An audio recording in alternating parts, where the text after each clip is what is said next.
자, 이 시간 하나님 말씀 같이 보겠습니다. 요한복음 14장 1절 말씀부터 11절 말씀까지입니다. 제가 봉독해 드리겠습니다. 너희는 마음에 근심하지 말아라. 하나님을 믿고 또 나를 믿어라. 내 아버지의 집에는 있을 곳이 많다. 그렇지 않다면 내가 너희가 있을 곳을 마련하러 간다고 너희에게 말했겠느냐. 나는 너희가 있을 곳을 마련하러 간다. 내가 가서 너희가 있을 곳을 마련하면 다시 와서 너희를 나에게로 데려다가 내가 있는 곳에 너희도 함께 있게 하겠다. 너희는 내가 어디로 가는지 그 길을 알고 있다. 도마가 예수께 말하였다. 주님, 우리는 주님께서 어디로 가시는지도 모르는데 어떻게 그 길을 알겠습니까? 예수께서 그에게 말씀하셨다. 나는 길이요 진리요 생명이다. 나를 거치지 않고서는 아무도 아버지께로 갈 사람이 없다. 너희가 나를 알았더라면 내 아버지도 알았을 것이다. 이제 너희는 내 아버지를 알고 있으며 그분을 이미 보았다. 빌립이 예수께 말하였다. 주님, 우리에게 아버지를 보여주십시오. 그러면 좋겠습니다. 예수께서 대답하셨다. 빌립아, 내가 이렇게 오랫동안 너희와 함께 지냈는데도 너는 나를 알지 못하느냐. 나를 본 사람은 아버지를 보았다. 그런데 내가 어찌하여 우리에게 아버지를 보여주십시오 하고 말하느냐.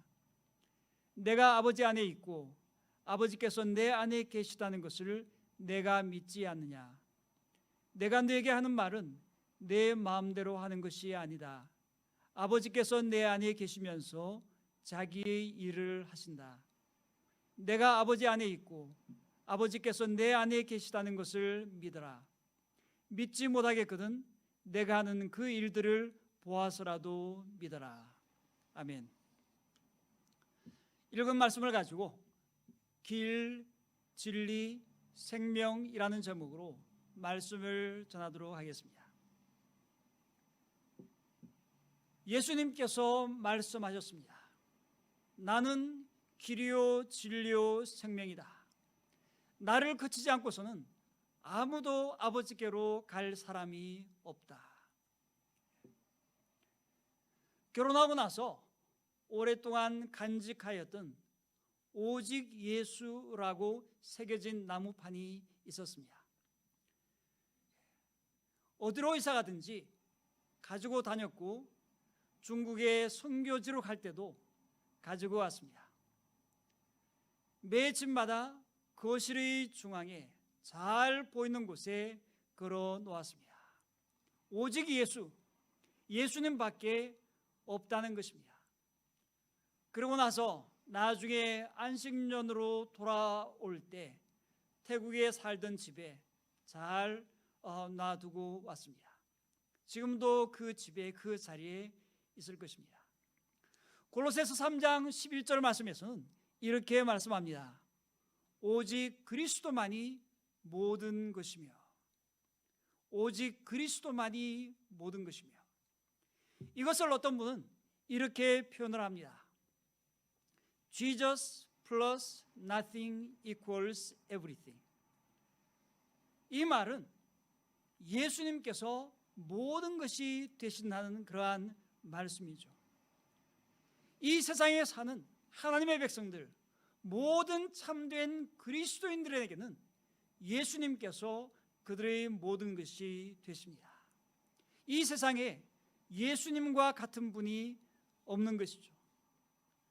오늘 읽은 말씀에서 예수님께서 모든 것이 되시는 것을 세 가지로 말씀해 주고 있습니다.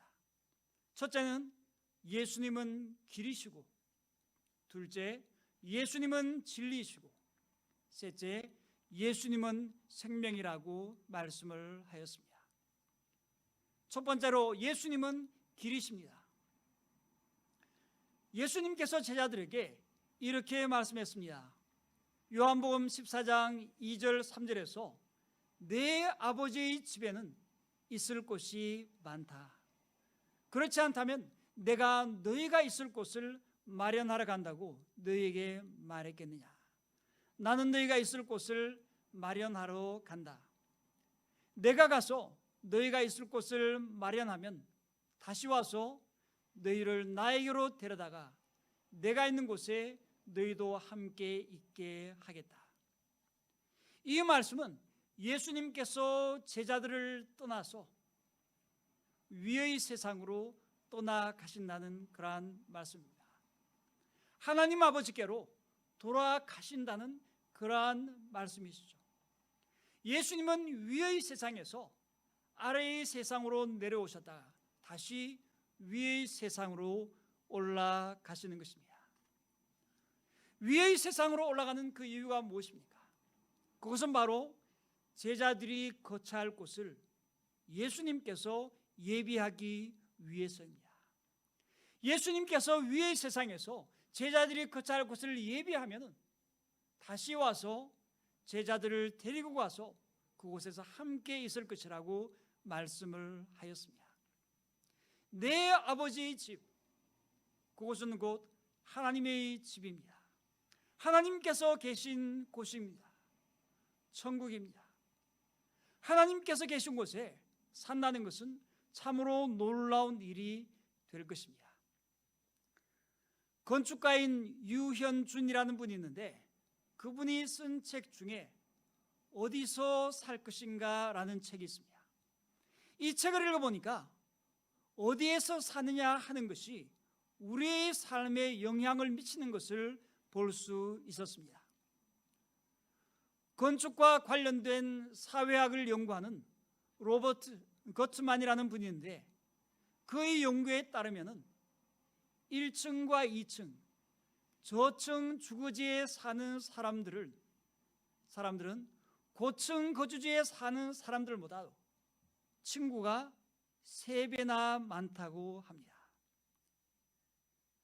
1층이나 2층이나 사는 사람들이 고층에 사는 사람들마다 친구가 훨씬 더 3배나 많다는 것이죠. 그러니까 어디에 사느냐 하는 것이 친구 관계에도 영향을 미치는 것입니다. 미국에 동부 있고 서부가 있고 중부가 있고 여러 지역이 있죠. 똑같은 미국 사회인데 유독 혁신 기업들은 서부 캘리포니아에서만 나온다고 이야기를 합니다. 애플이나 구글 같은 혁신 기업들이죠. 왜 그렇습니까? 그 이유를 무엇이라고 하냐면 캘리포니아는 지진 때문에 고층 건물이 적기 때문이라고 이야기를 합니다. 미네소타 대학 경영학과 존 메이어스 레비 교수의 연구 결과에 의하면 거의 10피트 이상 높이의 천장이 있는 공간에서 창의적인 생각이 나온다고 합니다. 천장이 높은 그러한 집에서 사는 사람들이 창의적인 생각을 많이 하게 된다는 그러한 것이죠. 그 이유는 사람 키보다 위로 기능이 없이 비어있는 공간이 우리에게 생각할 여유를 주기 때문이라고 합니다. 생각할 여유를 줄 수 있는 그 공간이 있는 것이 중요하다는 것이죠. 그래서 40년 전에 캘리포니아의 스티브 잡스가 살던 집에는 차고라고 하는 여유 공간이 있었습니다. 구글의 레리 페이지 그리고 세르게이 브린도 남의 차고에서 처음 비즈니스를 출발했습니다. HP의 빌 휴리트 그리고 데이빗 패커드도 차고에서 시작을 했습니다. 디즈니 제국의 월트 디즈니도 삼촌의 집 차고에서 시작했습니다. 차고의 여유 있는 그 공간이 창의적인 생각을 할 수 있도록 도와주는 것 같습니다. 몇 년 전에 홍콩을 갔다가 묵었던 그 숙소가 있었습니다. 숙소의 그 빌딩을 쭉 돌아보니까 참으로 재미있는 그러한 건물이었습니다. 사각형으로 되어 있는데 빌딩의 그 중간은 텅 비어있는 공간이었습니다. 각 층은 중간이 비어있는 미음자와 같은 그러한 모양이었습니다. 중간이 텅 비어 있어서 서로를 바라볼 수 있는 이러한 대형 공간은 공동체 의식이 형성되기 좋은 그러한 공간이라고 이야기를 합니다. 조직의 문화에 영향을 끼치는 것이죠. 우리가 밥상에 둘러앉아서 마주보면서 밥을 먹는 그러한 식구가 더 돈독한 가족애를 갖고 있는 것과 마찬가지인 것입니다. 우리가 살고 있는 공간이 친구 사귀는 데도 영향을 미치고 창의성에도 영향을 미치고 공동체 의식을 갖는 것, 가족애를 갖는 것에서도 영향을 미칩니다. 예수님께서 다시 오셔서 우리를 하나님의 집으로 데려갈 때 그곳은 우리에게도 영향을 미치게 될 것입니다. 그곳에 살 때 우리의 몸도 지금과 같은 이러한 몸이 아니라 하나님의 집에서 살 수 있는 몸으로 바뀌게 될 것입니다. 즉 부활의 몸으로 바뀌게 된다는 것입니다. 요한일서 3장 2절 말씀에 이렇게 말씀했습니다. 사랑하는 여러분, 이제 우리는 하나님의 자녀입니다. 앞으로 우리가 어떻게 될지는 아직 밝혀지지 않았습니다만 그리스도께서 나타나시면 우리도 그와 같이 될 것임을 압니다. 그때 우리가 그를 참모습대로 뵙게 될 것이기 때문입니다. 그날에는 우리가 그리스도와 같은 부활의 몸을 가지게 됩니다. 그래서 우리는 하나님의 집에서 하나님과 함께 예수님과 함께 그곳에서 살 수 있게 되는 것입니다. 하나님의 집에서는 우리의 눈도 바뀌게 됩니다. 하나님을 볼 수 있는 눈으로 바뀌게 되는 것이죠. 햇빛이 필요 없을 정도로 하나님께서 강렬하게 비추시는데도 빛 대신 하나님을 볼 수 있는 그러한 눈입니다.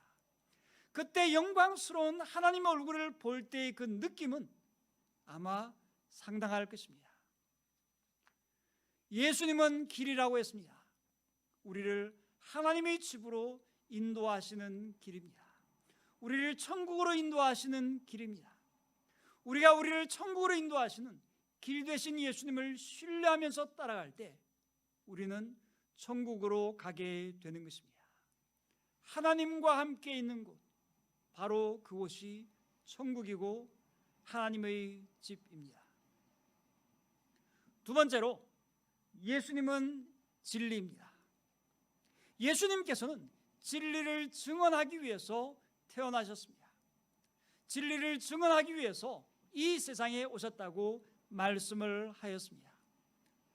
요한복음 3장을 보면은 예수님께서 니고데모에게 진리를 말씀해 주셨습니다. 니고데모가 누구입니까? 니고데모는 유대인의 선생이고 유대인의 관원이고 경건한 바리새인이었습니다. 유대 교회의 최고봉인 니고데모라면 진리에 대해서 당연히 잘 알 수 있지 않았을까요? 하지만 예수님께서 질문을 했을 때 내가 진정으로 내게 말한다. 누구든지 다시 나지 않으면 하나님 나라를 볼 수 없다 라고 말씀하셨을 때 니고데모는 전혀 이해하지 못했습니다. 전혀 이해하지를 못했어요. 니고데모가 예수님께 이렇게 말하였습니다. 사람이 늙었는데 그가 어떻게 태어날 수 있겠습니까? 어머니 뱃속에 다시 들어갔다가 태어날 수야 없지 않습니까? 사도 요한은 전혀 이해하지 못하는 니고데모를 이렇게 표현하고 있습니다. 요한복음 3장 1절과 2절 말씀에 바리새파 사람 가운데 니고데모라는 사람이 있었다. 그는 유대 사람의 한 지도자였다. 이 사람이 밤에 예수께 와서 말하였다 라고 했어요. 뭐라고 했습니까? 이 사람이 밤에 예수께 와서 말하였다. 니고데모가 밤에 왔다고 했습니다. 밤에 왔어요. 요한복음의 언어들은 상징적인 의미가 있습니다. 니고데모가 밤에 왔다는 것은, 예수님께 밤에 나왔다는 그 의미는 유대교의 최고봉인 니고데모도 역시 밤의 사람, 암흑의 사람이라는 뜻입니다. 율법을 아무리 아주 잘 아는 니고데모라 할지라도 암흑의 사람이라는 것입니다. 그런데 그 암흑의 사람이 빛 되신 예수님께 나온 것입니다. 요한복음에 보면 이와는 정반대되는 표현이 있습니다. 요한복음 13장 30절 말씀입니다. 유다는 그 빵 조각을 받고 나서 곧 나갔다. 때는 밤이었다. 때는 밤이었다. 예수님께서 십자가에 달리시기 전에 제자들과 함께 최후의 만찬을 했습니다. 그 자리에서 예수님은 빵 한 조각을 적셔서 주는 사람이 바로 예수님을 팔자라고 하면서 가룟 유다에게 그 빵 조각을 주셨습니다. 유다가 어떻게 했습니까? 그 빵 조각을 받고 나갔는데 성경은 말씀하기를 때는 밤이었다라고 했습니다. 때는 밤이었다. 무슨 말입니까? 가룟 유다가 빛 되신 예수님에게 있다가 암흑으로 들어가는 것, 바로 그것을 말씀을 하고 있는 것입니다. 유대교의 최고봉인 니고데모도 하나님을 안다고 말할 수가 없습니다. 예수님께서 말씀을 하였습니다. 내가 진정으로 너에게 말한다. 누구든지 다시 나지 않으면 하나님 나라를 볼 수 없다. 니고데모도 다시 태어나야 된다는 말입니다. 여기에서 다시 태어난다라고 할 때 다시라는 이 부사, 이 단어는 헬라어로 아노센이라는 그러한 단어입니다. 아노센. 그 뜻은 우선 첫 번째로 위로부터, from above, 위로부터라는 뜻이고, 2차적으로 다시라는 뜻의 부사입니다. 그러므로 다시 태어나다는 그 말은 바로 위로부터 태어나는 것입니다. 위로부터 태어나는 것, 위에서 생명을 받아서 다시 태어나는 것이죠. 이것은 하나님에게서 나는 것입니다. 위의 세계의 생명으로 태어나는 것을 말씀을 하는 것입니다.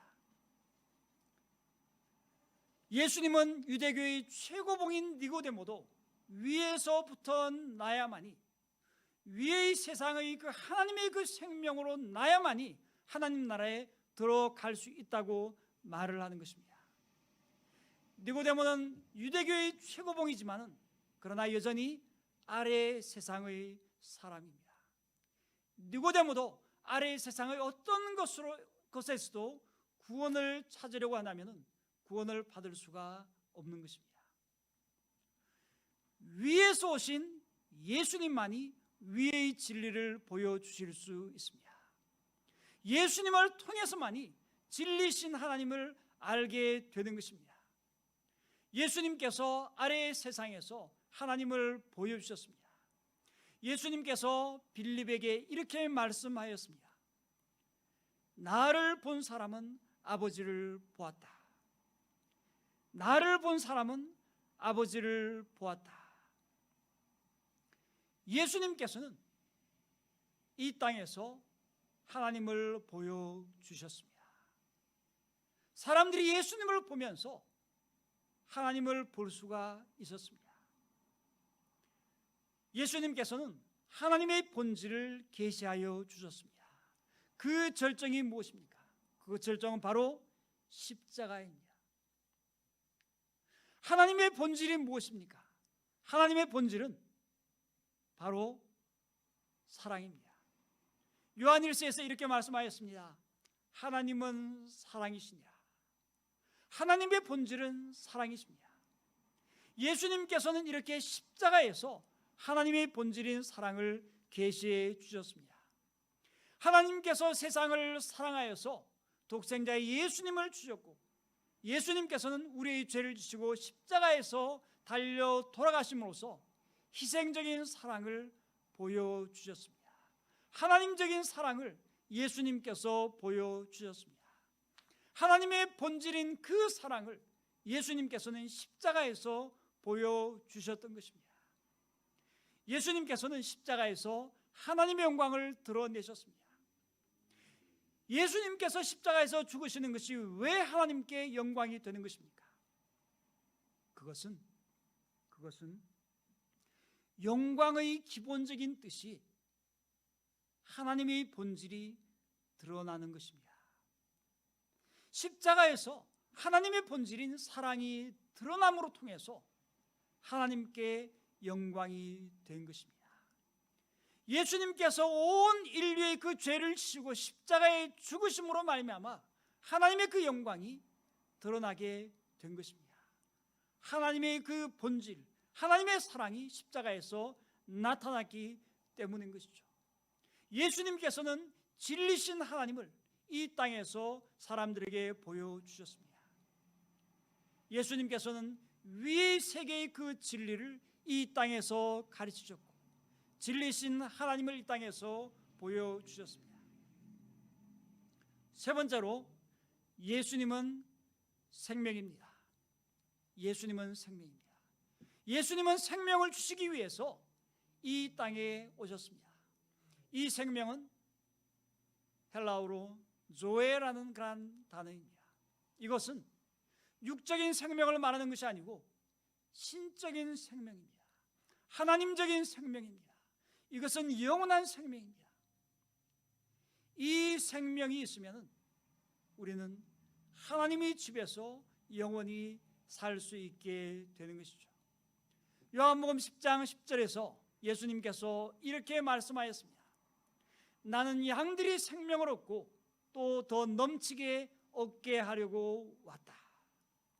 예수님께서 오신 그 목적은 양으로 하여금, 하나님의 백성으로 하여금, 주님의 제자들로 하여금 생명을 얻도록 하기 위한 것입니다. 그리고 더 넘치게 얻게 하려고 왔다고 했습니다. 이것은 넘치는 그러한 생명입니다. 이것은 풍성한 생명입니다. 요한계시록 맨 마지막 22장 1절과 2절을 보시면 이러한 말씀이 있습니다. 천사는 또 수정과 같이 빛나는 생명수의 강을 내게 보여주었습니다. 그 강은 하나님의 보좌와 어린 양의 보좌로부터 흘러나와서 도시의 넓은 거리 한가운데를 흘렀습니다.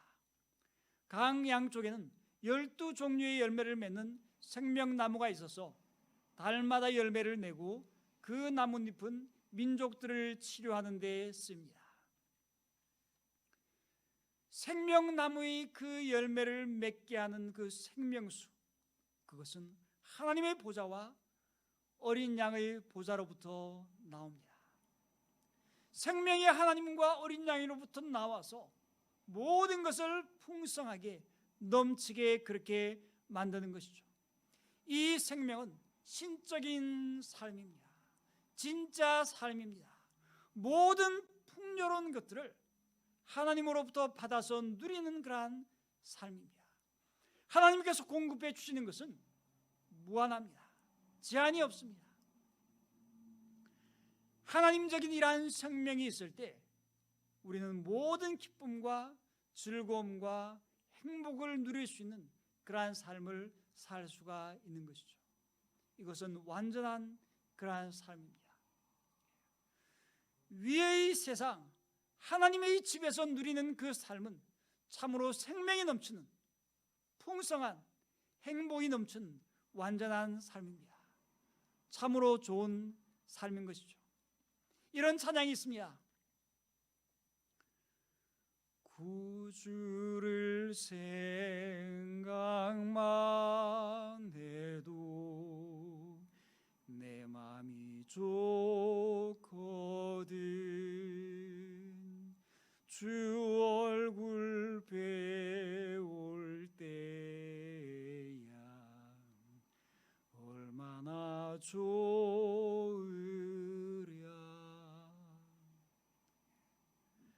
하나님의 그 나라에서, 하나님의 집에서 누릴 수 있는 그 삶은 너무나 넘치는 풍성한 그러한 삶인 줄로 믿습니다. 예수님께서는 우리의 길이 되셔서 우리로 하여금 하나님의 집으로 가는 길을 보여주셨습니다. 그 길을 따라서 우리를 하나님의 집으로 인도하십니다. 예수님께서는 진리가 되십니다. 우리로 하여금 진리신 하나님을 알고 하나님의 본질인 그 사랑을 얻고 누리게 하십니다. 예수님께서는 또한 생명이십니다. 우리로 하여금 신적인 생명을 얻도록 해주시고 더 풍성히 얻도록 해주십니다. 예수님께서는 참으로 좋은 삶을 위의 세상, 하나님의 집에서, 천국에서 완전하게 누리게 하십니다. 하나님의 집에서뿐만 아니라 우리들은 현재 이 땅 위에서도 위의 세상의 풍성함을 맛볼 수 있게 하십니다. 이 땅에서, 이 아래 세상에서 위의 세상의 풍성함, 위의 세상의 그 생명, 위의 세상에 넘치는 삶을 이 땅에서 누릴 수 있게 하십니다. 우리는 이 땅에서 하나님의 집, 천국을 경험합니다. 이 땅에서 하나님과 함께, 예수님과 함께 할 수가 있는 것입니다. 예수님께서 제자들을 떠나시기 전에 예수의 영인 성령님을 보내주신다고 했습니다. 성령님은 누구입니까? 성령님은 예수 그리스도의 다른 자, alter ego라고 합니다. 예수 그리스도의 다른 자, alter ego. 예수님은 그 성령님을 통해서 제자들에게 되돌아오십니다. 예수님께서 제자들에게 이렇게 말씀하였습니다. 요한복음 14장 11절 말씀에 내가 아버지 안에 있고 아버지께서 내 안에 계시다는 것을 믿어라. 믿지 못하겠거든 내가 하는 그 일들을 보아서라도 믿어라 라고 했습니다. 이 말씀에서 예수님께서는 하나님 안에 예수님이 계시고 예수님 안에 하나님께서 계신다고 했습니다. 하나님께서 예수님 안에 계시고 예수님께서 하나님 안에 계시고 상호 내주하는 것입니다. 하나님과 예수님은 상호 내주하십니다. 또 다른 말씀 요한복음 14장 20절에는 이러한 말씀이 있습니다. 그날에 너희는 내가 내 아버지 안에 있고 너희가 내 안에 있으며 또 내가 너희 안에 있음을 알게 될 것이다. 조금 복잡하죠? 내가 내 아버지 안에, 너희가 내 안에, 내가 너희 안에 있음을 알게 될 것이다. 이것을 무엇이라고 하냐면 삼중 상호 내주라고 합니다. 예수님께서 하나님 안에 계시고 예수님의 제자들이 예수님 안에 계시고 또한 예수님께서 제자들 안에 계십니다. 다시 한번 하죠. 예수님께서 하나님 안에 계시고 우리 믿는 주님의 제자들이 예수님 안에 계시고 있고 예수님께서 우리 안에 있는 것, 바로 이것을 삼중 상호 내주라고 이야기를 합니다. 우리 예수님의 제자들은 성령님을 통해서 예수님을 중보로 해서 하나님 안에 거하고 있는 것입니다. 이 땅에서, 이곳에서 성령님을 통해서 예수님을 중보로 해서 하나님 안에 거하고 있는 주님의 백성입니다. 그러므로 현재 이 땅에서 우리는 천국의 풍성함을 맛볼 수가 있습니다. 캠퍼스 크루세이드 포 크라이스트의 빌 브라이트 박사가 있습니다. 그분이 능력 있는 삶과 성령이라는 책에서 이런 예화를 들었어요. 1930년대의 세계적인 불경기 중에 예이츠 풀이라고 하는 유전지대, 그 지대는 아이라 예이츠라고 하는 사람의 목장이었습니다. 목장 운영만으로는 불경기 때문에 그의 부채를 갚기가 어려워서 그가 소유하고 있던 목장을 잃을 위기에 처해 있었습니다. 그 당시에 다른 많은 사람들과 마찬가지로 그의 가족들을 생활을 제대로 해결할 돈이 없어서 정부의 보조금으로 근근히 살아갔습니다. 재정적인 어려움은 날이 갈수록 더해졌습니다. 그러나 그가 소유하고 있던 굽은 언덕 위에서 양을 목축하는 것 외에는 별다른 방법이 없었습니다. 그러던 중에 석유회사에서 나온 지질 관측단이 그 고장에 오게 되었는데 그들이 이야기했어요. 예이츠의 목장이 석유가 매장되어 있을 만한 그러한 지형으로 판단된다고 이야기했습니다.